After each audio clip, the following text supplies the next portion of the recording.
Hello বন্ধুরা, আজকে দেখাবো যারা সুগারের পেশেন্ট তাদের জন্য যে এইভাবে করে কুচি কুচি করে লাউ কেটে নিয়ে বন্ধুরা অল্প একটু কাঁচা মুগ ডাল দিয়ে একটু ফোড়ন দিয়ে অল্প তেলে একটু ফোড়ন দিয়ে মুগ ডালটা দিয়ে জাস্ট একটু নাড়াচাড়া করে এই লাউগুলো কেটে রাখা সেগুলো দিয়ে নেড়ে চেড়ে এর মধ্যে আমি একটু হলুদ লবণ,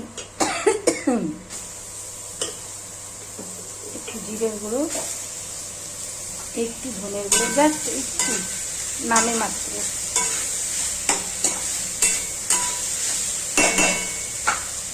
নামানোর সময় ধনে পাতা একটু ছিটিয়ে দিলে, মিষ্টি তো দেবেন না যেহেতু সুগারের পেশেন্টরা খাবে, আর লবণ বিট লবণ, এমনি লবণ না, এই লবণগুলো খেলে কিন্তু ভালো। সব কিছু দিয়ে নাড়াচাড়া করে সুন্দর করে ঢেকে দিতে হবে।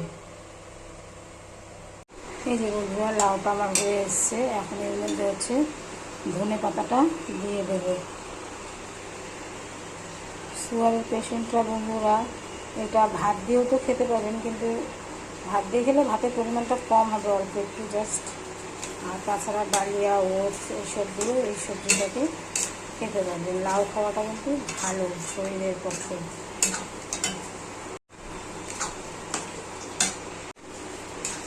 হয়ে গেছে আমার, এখন নামিয়ে দেবো।